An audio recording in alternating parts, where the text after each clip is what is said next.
Welcome to the Pharmacy Leaders Podcast with your host, Tony Guerra. The Pharmacy Leaders Podcast is a member of the Pharmacy Podcast Network, with interviews and advice on building your professional network, brand, and a purposeful second income from students, residents, and innovative professionals. All right, welcome to APhA 2018 Live.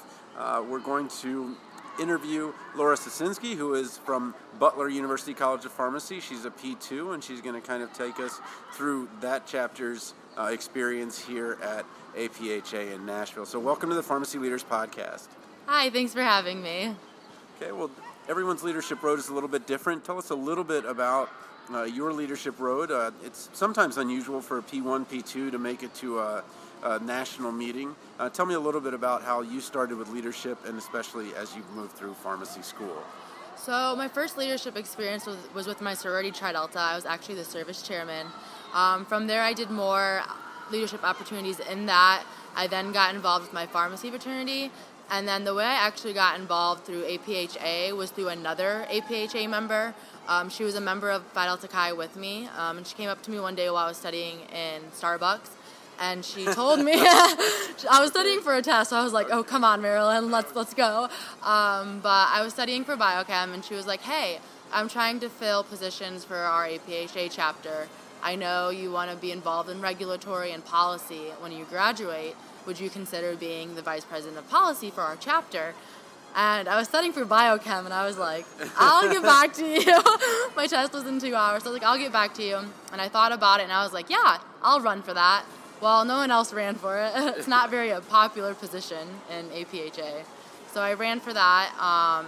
So I've been to MRM, and then since I am the Vice President of Policy, I'm the delegate here for our chapter.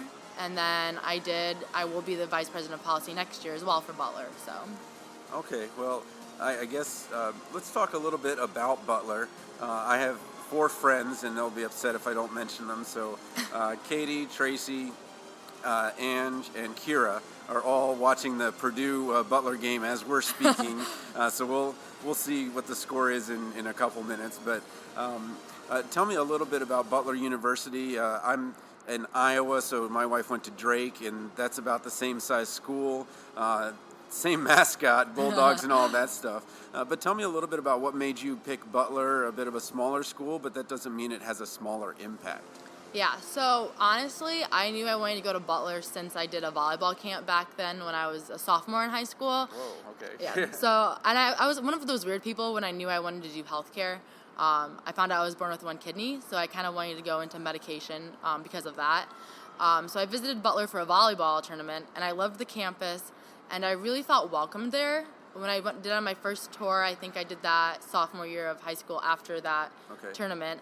I really enjoyed it. I felt like the people there were very welcoming.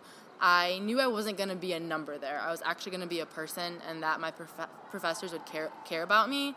And I think that's one thing that Butler has to offer that I've loved. I've been at professors' houses for dinners to help me with different projects or to advance into the MBA program as well at Butler.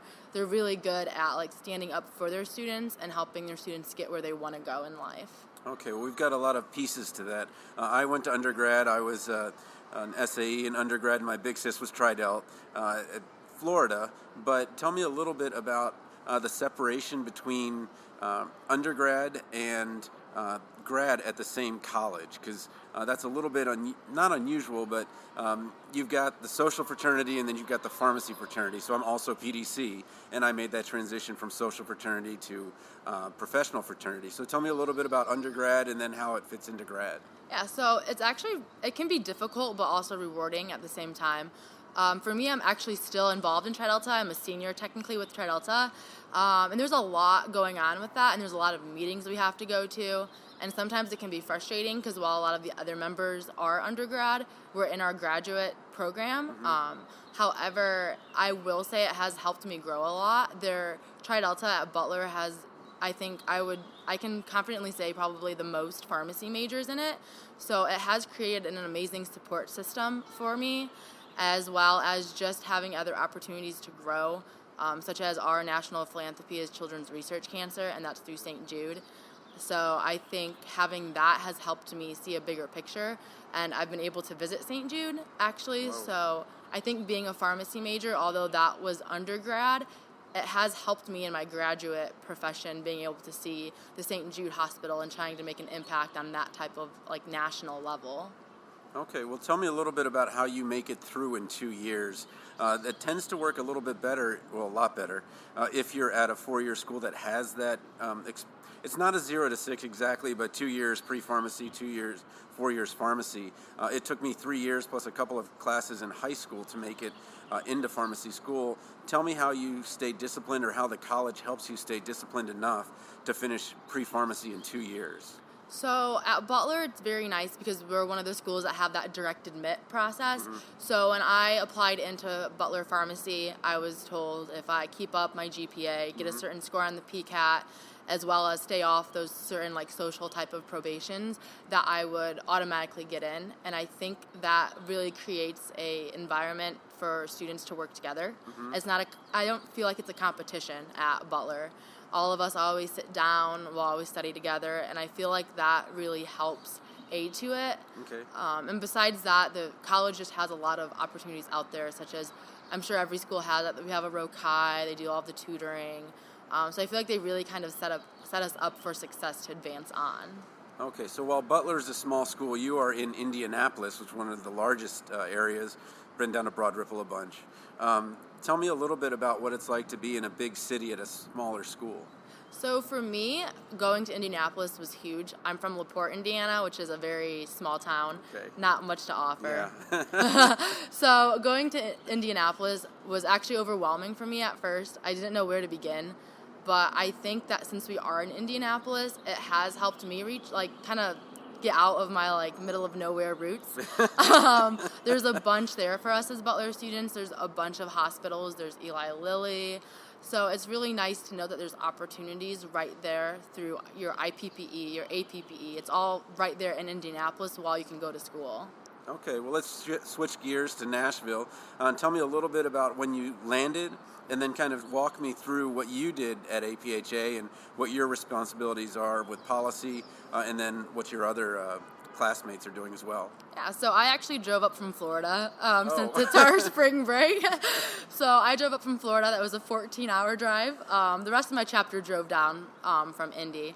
But so we got here Thursday. We checked in.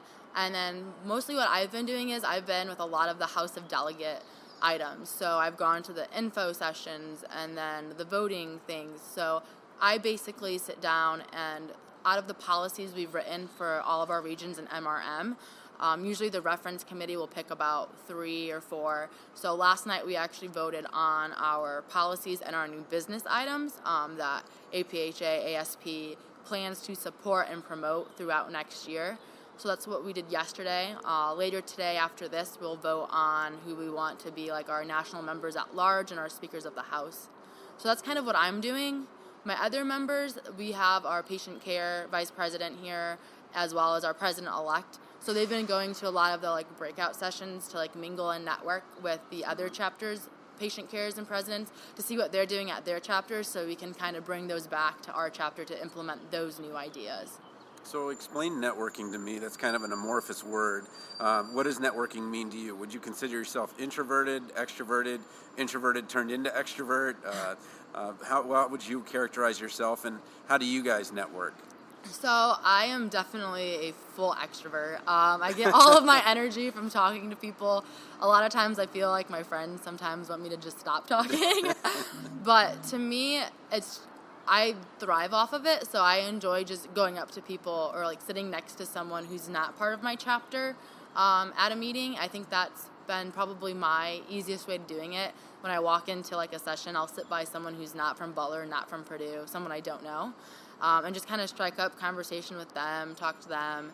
So that's kind of what I do, basically. How does your college specifically support you guys as you come to APhA? I think your dean was previously at Drake, so there are ties there, but tell me a little bit about how the college supports you, maybe with either the classes, with APhA chapter, or with just helping you get here to the meeting itself. Yeah, so we're actually one of the lucky schools. Our SGA, which is our student government, actually we were able to apply for a grant, so that helps to cover some of the cost for this trip for us. So that's just the university in general and help. The College of Pharmacy at Butler, everyone is very active in multiple organizations, and all of the professors, the dean, and all of the admin are they very much advocate for us to be involved. And I think that shows. So recently, I hosted a trivia night where students and professors could form teams together. Oh, okay. And I had quite a few professors. And it didn't go professors against students? No, it was teams, max teams of 5, and you could Okay. have up to 2 professors. Okay. And I was actually really shocked with the amount of professors we had that actually participated. And I think that just kind of shows how much the professors support APhA and support what we do as students. Okay, well, you talked a little bit about MBA. Is that something that's part of your life now, or that's going to be part of your life after? So that's part of my life right now. Butler has a Pharm D MBA dual degree program. So I'm doing that. Like I mentioned earlier, I have hopes to go into regulatory and policy, and I figured having that MBA background would help me with that, with understanding those processes. So how does it work at Butler? I know you're P2, so maybe you haven't taken all of the classes that you need, but at some schools, like you even graduate MBA in December and then Pharm D in spring. But what classes have you had, or what classes are you looking forward to in the MBA program? Yes, so I actually was able to get into the MBA program slightly earlier than most because I had a lot of transfer credits come in. So I should finish the MBA before I finish pharmacy school is the goal. I would like to be able not to be strapped down to Indy for my rotations. Okay. So I've taken probably about, I would say maybe a third of my MBA classes, and I'm doing economics as well as entrepreneurial mindset this coming summer. I think my favorite MBA class probably was the leadership class. Okay. We did a lot of readings of different leaders and either how they failed as being a leader or how they've succeeded as a leader. And it was mostly a discussion-based class, but you've learned a lot of skills, and it was basically teaching you how to be a leader, and it really made you think about things that you maybe wouldn't originally think of. Do you have a massive fail that was followed by a phenomenal comeback? I know Michigan last night had a massive fail, and then 3 seconds into the end had a comeback. I'm not necessarily excited about it, but do you have that kind of comeback? I mean, I struggled in intro to PDA. I won't lie Everyone with struggles in that. intro to PDA. But honestly, my final was the saving grace for that class. Okay. Otherwise, I would have had to repeat it, unfortunately. So that was kind of a big bounce back. So that was kind of nice. I ended up getting it was a B+ on the final, and that was enough to push me right over. Okay. Yeah. No, and those are a lot of times our biggest failures precede our biggest successes. So it's not always a bad thing to fail, although sometimes we're a little scared to do it. Well, you seem to know what you want to do in the future. Where do you see yourself going for those APPE rotations, or what do you see yourself doing after pharmacy school? Yes, so my hope is to pursue a fellowship or a community practice industry. I've worked with Walgreens for a couple years now, and I really enjoy their company. So as I've mentioned earlier, I see myself with regulatory or policy, so I could see myself going that way into the industry. So some of the APPE rotations that I'm hoping to apply for would be with Eli Lilly there in Indy. That I know the FDA has one that I'm really interested in, and some of my upperclassmen friends have done that one, so hopefully they can help me through that process. Okay. And then I know Walgreens has a corporate one I would like to do because I would like to see that side. All right. Well, are there any shout-outs you'd like to make to any of your classmates that are here or classmates back home at Butler? Honestly, I think just the entire P2 class. This is kind of the year at Butler that's really hard for us, so I think everyone, just not even my friends, are all there supporting each other, so just stay strong, we got this. Okay, and then I've asked you a bunch of questions. Is there anything else that you want to say that maybe I didn't touch on that's either unique about your experience with APhA at Butler or unique about Butler that maybe you have some advice for somebody that's coming up behind you?